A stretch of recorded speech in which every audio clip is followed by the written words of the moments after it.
All right, so I have a little drash. Hopefully some others have some drash to share as well. So mine is, I guess, connecting like Korach's rebellion to, I will call, Christian rebellion. Okay? So we got Korach's rebellion. We know that he's like fighting against the leadership. But I mean, you have to at least for me, and this Josh is probably like preaching to the choir, but it's okay. But for Korach, this is like 40 years, right? So 40 years after our last parsha, we come here and Korach is rebelling.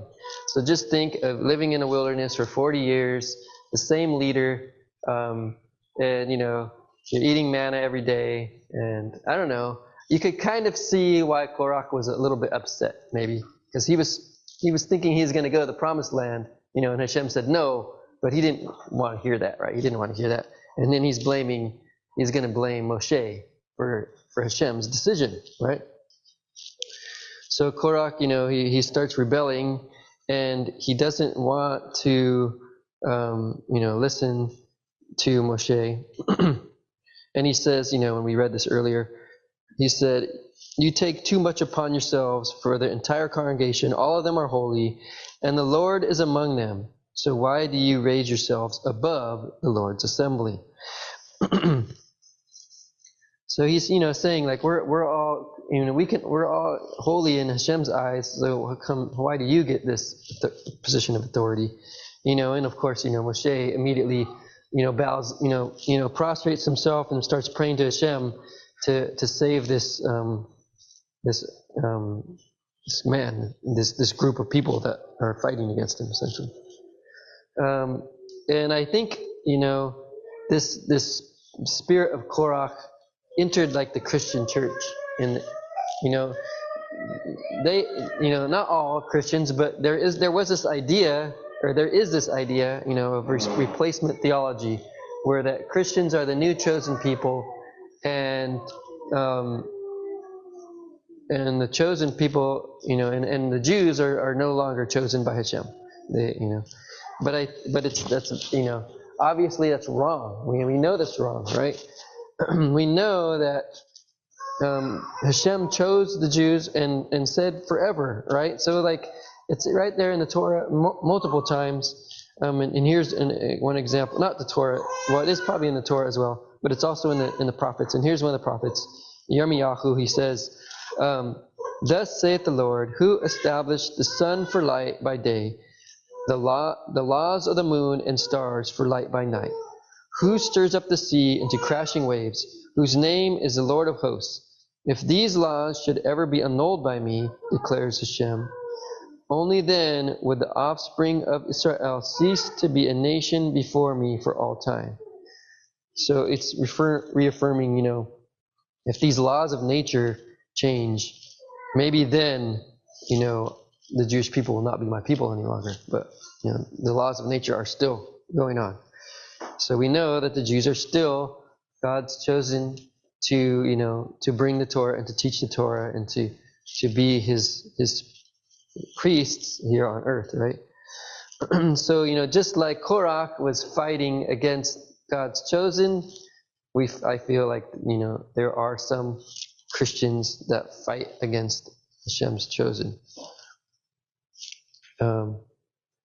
We have this principle in Judaism, Kalal Israel, which means that unity of all the Jewish people.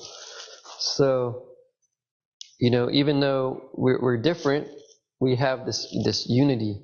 In Psalm 133, verse 1, it says, "Behold, how good and how pleasant it is for brethren to dwell together." We're saying the song this morning, right?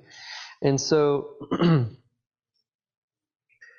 we know, even though we may not be the same, I guess you should know your place and also know who Hashem has put up as leadership, and don't follow any leader. Obviously, you want to follow someone who is following the Torah, who you can vet by the Torah,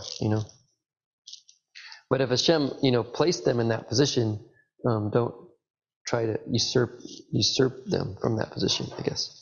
We also have, in First Corinthians, a verse in the New Testament by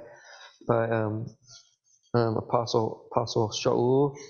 He says here, "For in one Spirit we were all baptized into one body, Jews or Greeks, slaves or free, and all were made to drink from one Spirit. For the body does not consist from one member, but of many. If the foot should say, 'Because I am not a hand, I do not belong to the body,' that should not make it any less part of the body. And if the ear should say, 'Because I am not an eye, I do not belong to the body,' that would not make it any less part of the body. If the whole body were an eye, where would the sense of hearing? And if the whole body were an ear, where would be the sense of smell? But as it is, God arranged the members of the body, each one of them as he chose. If all were a single member, where would the body be? As it is, there are many parts, yet one body." So we learn that from Apostle Paul here that Hashem made each one of us unique and different, and we all have our special gifts, and we all have our calling, and what we can contribute to the body. And if you're not the head, don't complain. Don't be upset because of that you're the foot. In a sense, just be content with what Hashem has given you. And sometimes, you might think, "Oh, I want to be, I want to be the head. I want that responsibility, or whatever." And then when you get it, you're like, "Whoa, do I really want? I don't think I really want this responsibility." So you have to let Hashem know. Let Hashem choose for you, because He knows you better. He knows all your weaknesses, and He knows your strengths. And so let Him choose. That's really what this is all about, right?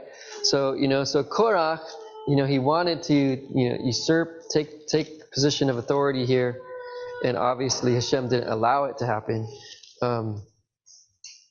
But I guess what we can learn from this, and also what we can learn from this replacement theology, is that God has a plan, and if we stick to that plan, then everything will go well, everything will go good, and we will be blessed, and we will be in peace, following that plan. But if we try to go against, I guess, what Hashem has established, it's just going to be a miserable, hard time, and so that's just what I wanted, just to kind of connect those two ideas, and also encourage each one of us to make our whatever strengths we have, to grow our strengths, and to follow what Hashem is leading you to do, and to also be also cherish one another's uniqueness, because sometimes we don't do that. Maybe and so cherish one another's not weaknesses. Cherish one another's uniquenesses, and that we can grow together as a community. And if you do see someone else's strength, see someone in the community, and you say, "Oh, I see that this person has such and such strength," to encourage them to